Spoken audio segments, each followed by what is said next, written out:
আমরা পাঁচকোতা গুরুদেবের আশ্রম থেকে শ্রীমদ্ ভাগবতীয় কথা প্রচার করছি, শ্রবণ করুন। শ্রীমদ্ ভাগবত মহাপুরাণ হচ্ছে অমৃতের ভাণ্ডার।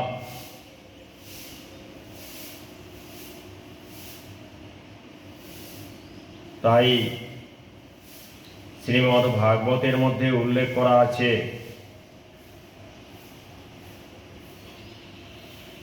যখন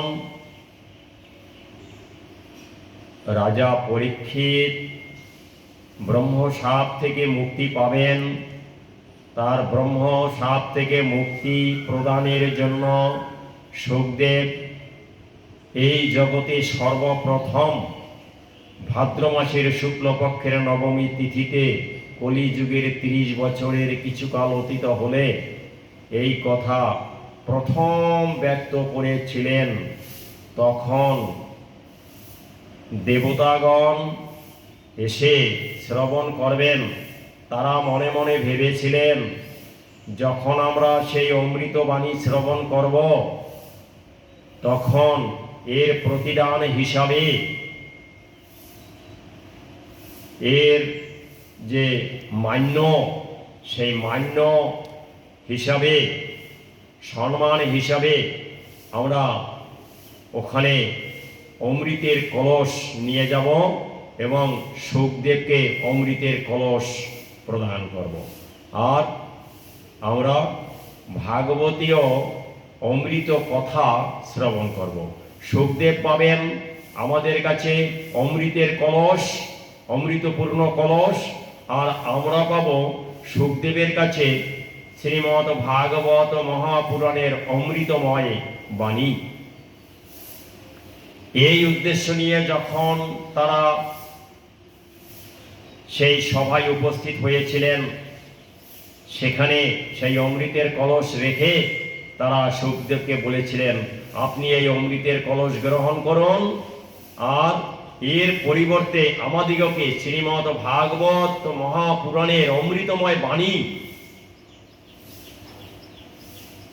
প্রদান করুন। শুকদেব দেবতাদের কথা শুনে তাদের সেখানে বসতে দেননি এবং সেই কথা হেসে উড়িয়ে দিয়েছিলেন। বলেছিলেন, অমৃতের কলস হোক আর যত মূল্যবান দ্রব্য হোক, তার থেকে এই কথার মূল্য অনেক বেশি। এ কোনো সম্পদ দ্বারা ক্রয় করা যায় না, অতএব তোমরা চলে যাও। তাই তাদেরকে এই কথা তিনি প্রচার করেননি, প্রদান করেননি। শ্রীমদ্ ভাগবত মহাপুরাণে উল্লেখ রয়েছে, ক সুধা ক কথা লোকে ক কাচ ক মণির মহান ব্রহ্মরাত বিচার জৈব তদা দেবাঞ্জ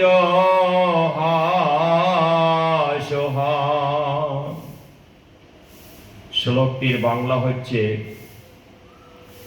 দেবতাদের কথা শুনে শুকদেব তাদের কথা যে হেসে উড়িয়ে দিয়েছিলেন, সেই সম্পর্কে উল্লেখ আছে, কোথায় অমৃতের কলস আর কোথায় মহা মূল্যবান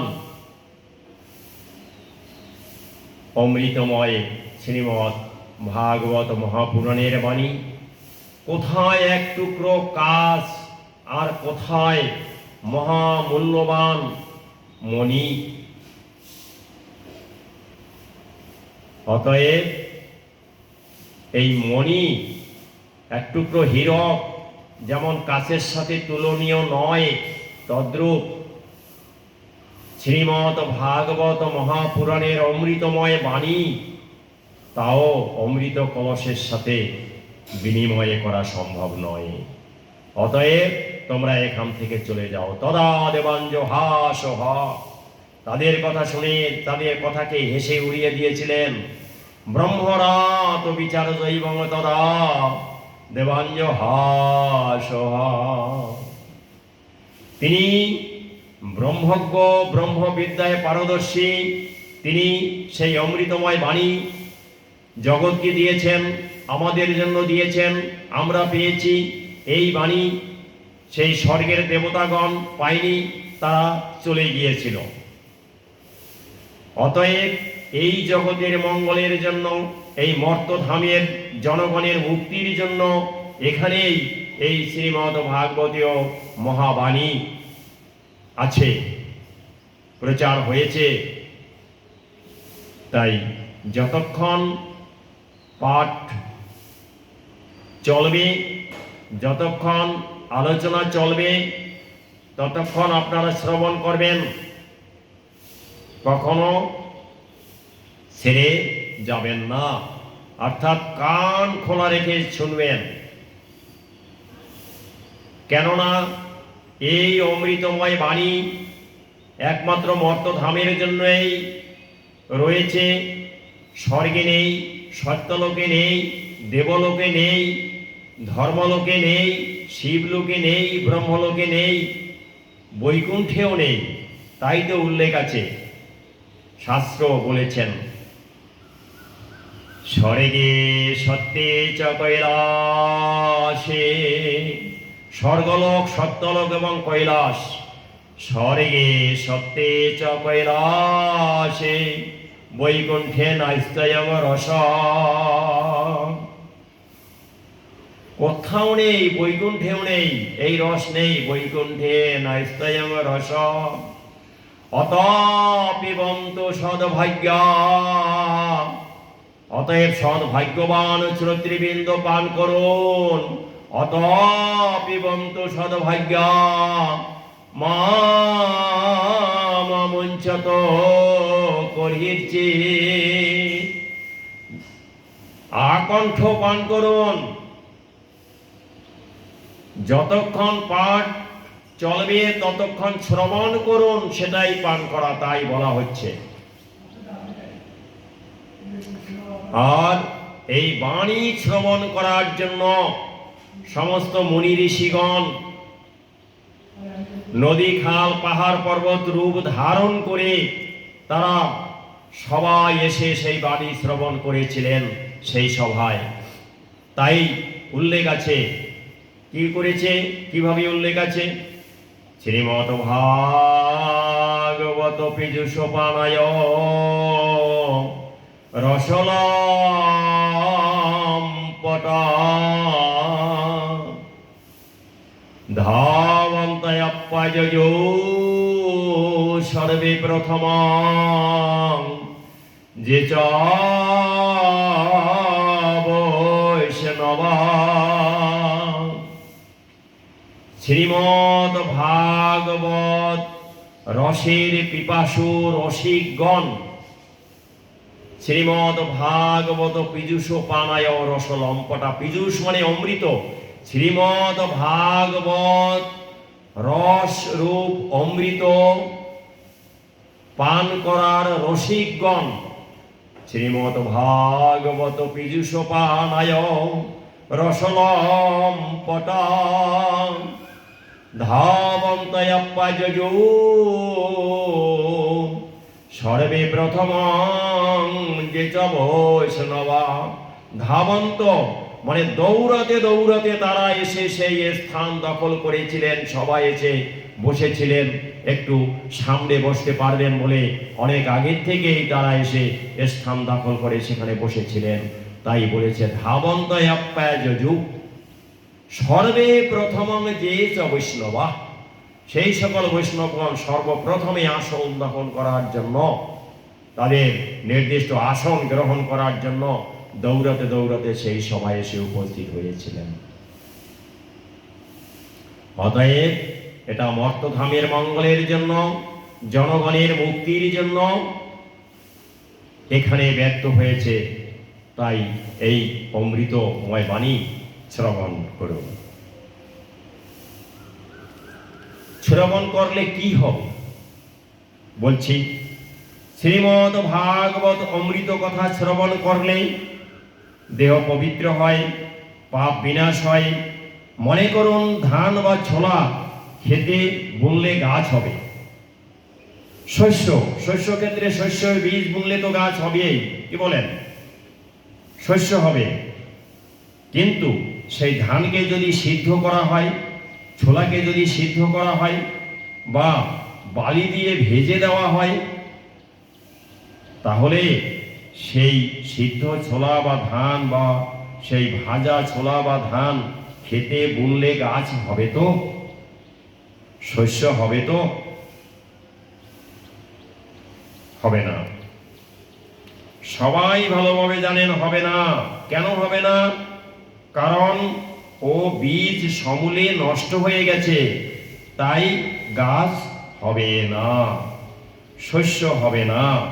ঠিক তেমনি নাম শুনলে, কীর্তন শুনলে, শ্রীমদ ভাগবত অমৃতময় বাণী শুনলে পাপ বিনষ্ট হয়ে যায়, দেহ শুদ্ধ হয়ে যায়, সম্পূর্ণ পবিত্র হয়ে যায়, দেহে কখনো বিকার থাকে না।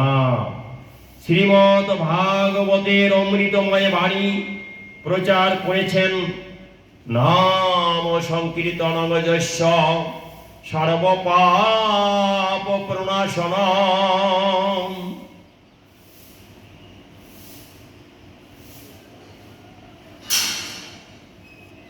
নাম সংকীর্তনং যস্য সর্বপাপ প্রণাশনম। প্রণাম দুঃখ সমনান্তং তাং নমামি হরিম পরম। নাম এবং সংকীর্তন, নাম সংকীর্তন যস্য, নাম এবং সংকীর্তন শুনলে পাপ বিনষ্ট হয়, তাই বলেছে নাম ও সংকীর্তন যস্য সর্বপাপ বিনাশনম। সমস্ত পাপ বিনাশ হয়ে যায়, দেহ শুদ্ধ হয়ে যায়, পবিত্র হয়ে যায়। গঙ্গায় চান করলে যেমন দেহ শুদ্ধ হয়, শ্রীমদ ভাগবতীয় অমৃতময় জলে চান করলে মন শুদ্ধ হয়ে যায়, দেহ মন পবিত্র থাকে। তাই বলেছেন নাম সংকীর্তন যস্য সর্বপাপ বিনাশনম। প্রণাম দুঃখ সমনান্তং, প্রণাম করলে সমস্ত দুঃখের অবসান হয়। প্রণাম দুঃখ সমনান্তং তাং নমামি হরিম পরম। তাই তো আমরা প্রণাম করি হরিকে, তাই আমরা প্রণাম করি।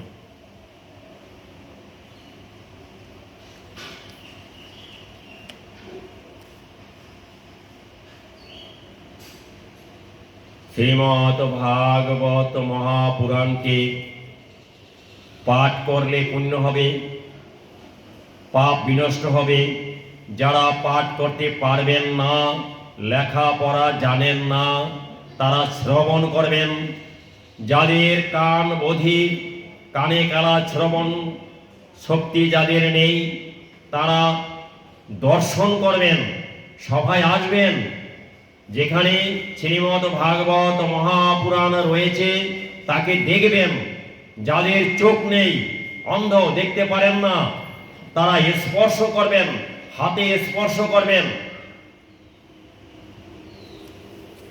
যারা মনে মনে ভাবেন যে একটু পাঠ করতে পারলে ভালো হতো, অথচ আমি তো লেখাপড়া জানি না, তারা কি করবেন? একটা ফুল, একটা পাতা, একটু তুলসী পাতা বা একটা ফুল দিয়ে প্রণাম করবেন। তাতেও তাদের পাপ বিনষ্ট হবে, মঙ্গল হবে, মুক্তির পথ প্রশস্ত হবে। তাই তো সেখানে উল্লেখ রয়েছে, কি আছে মহাপুরাণের মধ্যে, দেখুন কত সুন্দরভাবে রেখেছে। বাংময়ী মূর্তি প্রত্যক্ষ বর্ততে হরে, সেবনাৎ শ্রবণাৎ পাঠাৎ দর্শনাৎ পাপ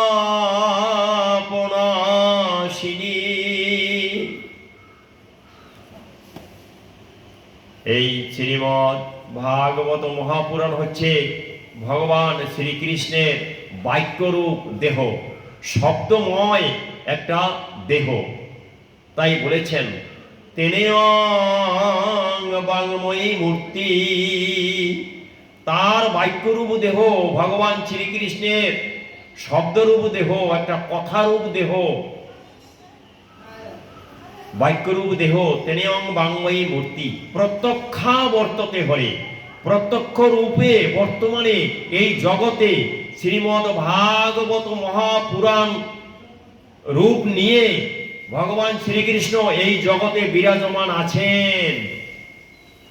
প্রত্যক্ষা বর্ততে হরে, সেবনাৎ শ্রবণাৎ পাঠাৎ দর্শনাৎ, যারা সেবা করবেন অর্থাৎ পূজা পাঠ করবেন, সেবনাৎ শ্রবণাৎ যারা শ্রবণ করবেন, দর্শন করবেন, স্পর্শন করবেন, শ্রবণ করবেন, পাঠ করবেন, পূজা করবেন, তাদের বলা হচ্ছে সেবনাৎ শ্রবণাৎ পাঠাৎ দর্শনাৎ, পাঠ করবেন এবং দর্শনও করবেন, পাঠাৎ দর্শনাৎ পাপনাশিনী, তাদের সকল আর পাপ বিনষ্ট হয়ে যাবে, দেহ মন শুদ্ধ হয়ে যাবে, পবিত্র হয়ে যাবে। এই জন্যই এই অমৃত কথা আপনারা শ্রবণ করবেন।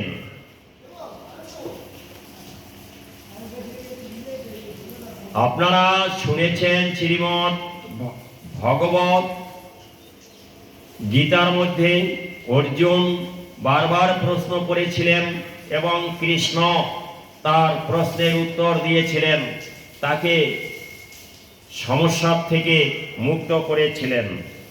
কিন্তু অর্জুন তার সংশয়কে দূর করতে পারেননি। কোনো একটা সময় শ্রীমদ্ ভাগবত মহাপুরাণের মধ্যে সেইভাবে উল্লেখ করা হচ্ছে যে অর্জুন কৃষ্ণকে জিজ্ঞেস করলেন, হে কেশব, মৃত্যু যখন নিশ্চিত, তাহলে আমরা সৎ সঙ্গ, ভজন, কীর্তন কেন করছি? যারা সংসার ভোগ করে, সংসারে কামনা বাসনা পূর্ণ করছে, সংসার নিয়ে যাদের সারা জীবন কেটে যাচ্ছে, এর মধ্যে সংসারের চিন্তা ভাবনার মধ্যে সারা জীবন অতিবাহিত করছে, তাদেরও তো মৃত্যু হবে। আমরা যারা সৎভাবে জীবনযাপন করব, কীর্তন করব, শ্রীমদ্ ভাগবতীয় কথা শ্রবণ করব, আহ্নিক করব, যোগ তপস্যা করব, আমাদেরও তো মৃত্যু হবে। অতএব তাদেরও মৃত্যু হচ্ছে, আমাদেরও মরতে হচ্ছে, তাহলে আমরা এসব করব কেন? একটু কান খুলে শুনবেন যারা শুনছেন। আমি পুনরায় বলছি, অর্জুন ভগবান শ্রীকৃষ্ণকে বলেছিলেন যে হে কেশব, মৃত্যু যখন নিশ্চিত, আমরা তোমার ভক্ত, তোমাকে ডাকবো, তোমার জপ ধ্যান করব, আমরা তো মরে যাব। যারা তোমাকে ডাকে না, যারা তোমার বিরুদ্ধে চলে, যারা সংসারে কামনা বাসনার মধ্যে ডুবে আছে, কামনা বাসনা পূর্ণ করার জন্য তারা সদা সর্বদা কর্মব্যস্ত রয়েছে, তাদেরও তো মৃত্যু হবে। অতএব মৃত্যু যখন সকলেরই হবে, তখন আমরা কেন তোমাকে ডাকব? তাদেরও যা হচ্ছে আমাদেরও তাই হচ্ছে, পার্থক্য তো কিছুই নেই। ভগবান শ্রীকৃষ্ণ বলেছেন, উদাহরণ দিচ্ছেন, অ্যাজ পার এক্সাম্পল, ভগবান শ্রীকৃষ্ণ অর্জুনকে বললেন, হে পার্থ, বিড়াল যখন ইঁদুর ধরে তখন দাঁত দিয়ে কামড়িয়ে তাকে মেরে ফেলে এবং খেয়ে ফেলে। এটা তো আমরা দেখেছি, বিড়াল ইঁদুর শিকার করে, ইঁদুরকে যখন দাঁত দিয়ে ধরে তখন সে কামড়িয়ে ইঁদুরকে মেরে ফেলে এবং ভক্ষণ করে, ভোজন করে। আর সেই ইঁদুর, সেই দাঁত, সেই মুখ, সে যখন সেই দাঁত দিয়ে নিজের বাচ্চাকে ধরে এক স্থান থেকে অন্য স্থানে নিয়ে যায়, তখন তাকে মেরে ফেলে না, অতি কোমলভাবে সেই মুখ সেই দাঁত দিয়েই সে তার বাচ্চাকে ধরে, কোমলভাবে কামড়িয়ে ধরে এক স্থান থেকে অন্য স্থানে নিয়ে যায়, বাচ্চার কোনো ক্ষতি হয় না। দাঁত একই, মুখ একই, কিন্তু পরিণাম পৃথক। ঠিক তেমনি মৃত্যু সকলের নিশ্চিত। যারা সন্ধানিক করবে, যোগ তপস্যা করবে, কীর্তন শুনবে, শ্রীমদ্ ভাগবতীয় অমৃতময় বাণী শ্রবণ করবে, সৎভাবে জীবনযাপন করবে, তাদেরও মৃত্যু হবে। আর যারা বিপথে চলবে, অন্যায়, অত্যাচার, লোভ, লালসা, কামনা, বাসনার মধ্যে ডুবে থাকবে, ধর্ম বিরুদ্ধভাবে চলবে, তাদেরও মৃত্যু হবে। কিন্তু এই মৃত্যু সকলেরই নিশ্চিত। তাতে কি হবে? একজন প্রভুর ধামে গমন করবে, আর একজন 84 ক্রোড় 84 যে জন্মচক্র রয়েছে, সেই চক্রের মধ্যে সে প্রবেশ করবে। 84 লক্ষ যে জন্মচক্র রয়েছে, তার মধ্যে সে প্রবেশ করবে। আজকে আমরা এখানে মানব হয়ে আছি, আমরা জানি না আমাদের কর্মফল আমাদের কোথায় নিয়ে যাবে। মৃত্যুর পরে প্রশান্ত মহাসাগরে একটা তিমি মাছের পেটেও জন্ম হতে পারে, আর সুন্দরবনের একটা বাঘের পেটেও জন্ম হতে পারে, গাছে একটা পাখির বাচ্চা হয়ে আমরা জন্ম নিতে পারি। কিন্তু যারা ভগবানকে ডাকবে, ভগবানের নাম করবে, সন্ধানিক করবে, শ্রীমদ্ ভাগবতীয় মহা অমৃতময় বাণী শ্রবণ করবে, তাদের স্থান কোথায় হবে? তাদের স্থান জন্মচক্র ভেদ করে সে পরমধামে গমন করবে। সেখান থেকে তাকে আর ফিরে আসতে হবে না। এই যে কথাটা আমি বলেছি, এটা হচ্ছে এই জন্যই কার্যকরী যে আমরা কোথাও বেড়াতে যাই, কোথাও ঘুরতে যাই, সেখান থেকে কিছুদিন পরে আমাদিগকে প্রত্যাগমন করতে হয়, অর্থাৎ আমাদের বাড়িতে আসতে হয়। কিন্তু আমরা যদি বাড়িতে আসি, বাড়িতে আমরা কতদিন থাকবো না থাকবো সেটা আমার উপর নির্ভর করছে। বাড়ির থেকে আমাদের কেউ তাড়াবে না।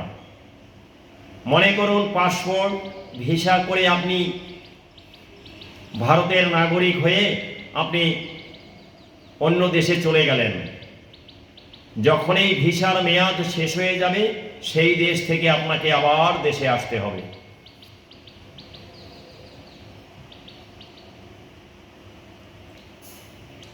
ঠিক তেমনি পুণ্য ফল, পুণ্য কর্ম করা, ধর্ম করা, যা কিছু করেন, এখান থেকে যখনই আপনি সেই পুণ্য ফল নিয়ে চলে যাবেন, অর্থাৎ মৃত্যুর পরে সেই স্বর্গরাজ্য,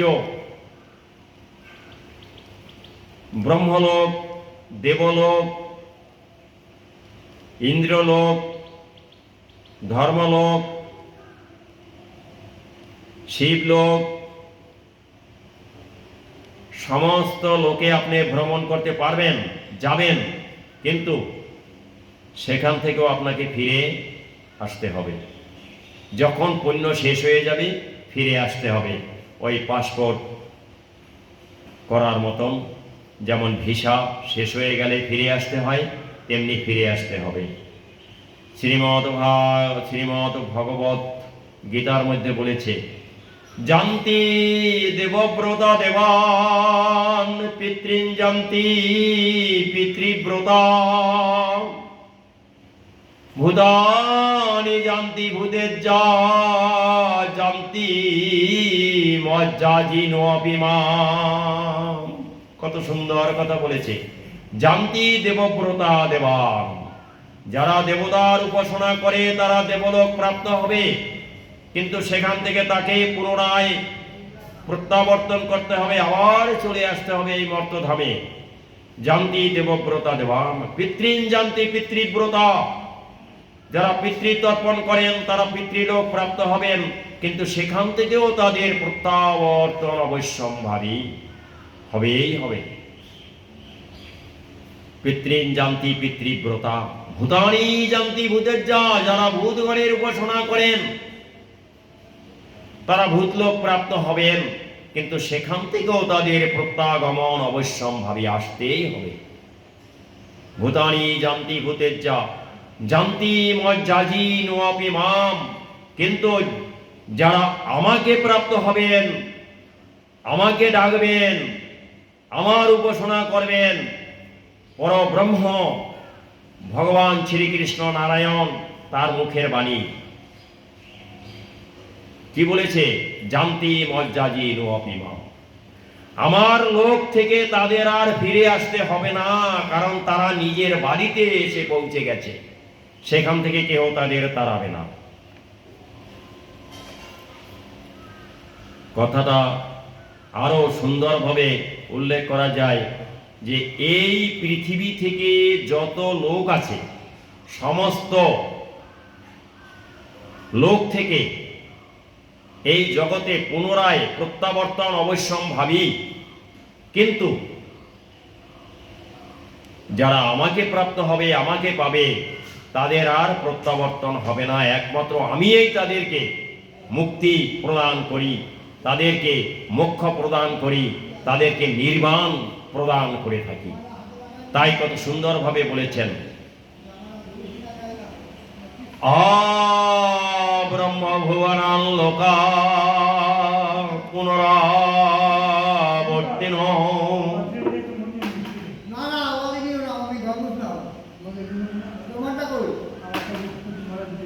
এই ভুবন থেকে যত ভুবন হোক, সমস্ত ভুবন, এই পৃথিবী থেকে যত লোক হোক, সমস্ত লোক থেকে পুনরাবর্তন অবশ্যম্ভাবী হবেই হবে। ব্রহ্ম ভুবনাং লোকা পুনরাবর্তিনো অর্জুন। হে অর্জুন, সমস্ত লোক থেকে পুনর্জন্ম আবার হবে, পুনরাবর্তন আবার হবে। ব্রহ্ম ভুবনাং লোকা পুনরাবর্তিনো অর্জুন মামুপেক্ষ্য তু কৌন্তেয় পুনর্জন্ম ন বিদ্যতে। ন বিদ্যতে মানে আর হবে না। মামুপেক্ষ্য, আমাকে যারা প্রাপ্ত হয়, মামুপেক্ষ্য অর্থাৎ যারা আমাকে প্রাপ্ত হবেন, পুনর্জন্ম ন বিদ্যতে, তাদের পুনরায় আর জন্ম হবে না। এই জীব সাক্ষাৎ পরমাত্মার অংশ, আমরা সবাই পরমাত্মার থেকে জন্ম নিয়েছি, পরমাত্মার অংশ আমরা সবাই। তাই তো শাস্ত্রে উল্লেখ আছেন, শ্রীমদ্ ভাগবত মহাপুরাণ বলেছেন মামে বাংশ, অর্থাৎ আমার অংশ, পরমাত্মার অংশ। এই জীব জগৎ পরমাত্মার অংশ, মামে বাংশ। এবং যেখানে গেলে আর ফিরে আসতে হয় না তা হলো পরমাত্মার ধাম। যদ গত্তা ন নিবর্তন্তে তদ্ধাম পরমং মম। যে ধাম আমার নিজের বাড়ি, আমি নিজের বাড়িতে থাকবো, সেখান থেকে আর ফিরে আসবো না। তাই যদ গত্তা ন নিবর্তন্তে ধাম পরমং মম তদ্ধাম পরমং মম। কেউ যেমন নিজ ঘরে ফিরে যায়, তেমনি পরমাত্মার অংশ হওয়ায় জীবের সেখানেই পরম ধাম ফিরে যাওয়া উচিত। তাহলে মৃত্যুর পর জীব কেন ফিরে আসে? প্রশ্ন, যে ঠিক আছে আমরা পরমধামে যাব, কিন্তু মৃত্যুর পর জীব কেন ফিরে আসে?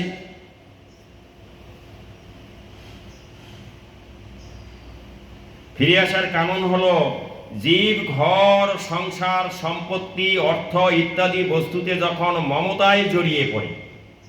আমরা এখানে সংসার করতে এসে সংসারের মধ্যে এই জগতে যাদের সংসার নেই, বিয়ে করেননি, ব্রহ্মচারী, তারাও যদি কোনো লোক লালসার মধ্যে জড়িয়ে পড়ে, তাই বলা হচ্ছে অর্থ সম্পত্তি ইত্যাদি বস্তুতে যখন মমতায় কেহ জড়িয়ে পড়ে, সেই মমত্ব বশত মৃত্যুর পরেও তাকে ফিরে আসতে হয়। কারণ যে শরীরে থেকে সে সংসারের মমতা আসক্তি বোধ করেছিল, সেই শরীর থাকে না, না চাইলেও তা চলে যায়, একদিন চলেই যাবে। আমার গুরুদেব আচার্য বিবেকানন্দ গোস্বামী তাই বলেছেন, মৃত্যু যখন অবশ্যম্ভাবী, সদভাবে জীবনযাপন করাই উচিত। মৃত্যু সকলেরই হবে, অবশ্যই হবে, সদভাবে জীবনযাপন করুন, মঙ্গল হবে। শরীর একদিন থাকবে না, না চাইলেও তা চলে যাবে, কিন্তু সেই মমত্ব অর্থাৎ বাসনা বশত অন্য দেহ ধারণ করে তাকে এখানে আসতে হয়। আর এগুলো হচ্ছে কি, গুণাদির সঙ্গ দোষে উচ্চ নিচ্চ জনিতে জন্ম হয়। কারণ গুণ সঙ্গ সদ সদ জুনিষু, কত সুন্দর কথা বলেছেন। কারণ গুণ সঙ্গ দোষ সদ সদ জুনিষু, কর্মের ফল সঙ্গ দোষ, এই হলো গুণ এবং কর্ম। এর সঙ্গ দোষেই উচ্চ নিচ্চ বিভিন্ন জনিতে জন্ম হবে, ফিরে আসতে হবে। হরে কৃষ্ণ, জয় রাধে, জয় রাধে, জয় রাধে। আজকে আলোচনা এইটুকুই। জয় জয় গোপীবেশ অবতার শ্রীমদ আচার্য বিবেকানন্দ গোস্বামী প্রেমানন্দে। হরিবল হরিবল হরিবল হরিবল। জয় জয় শ্রী রাধা গোবিন্দ প্রেমানন্দে। হরিবল হরিবল হরিবল হরিবল। জয় রাধেশ্যাম।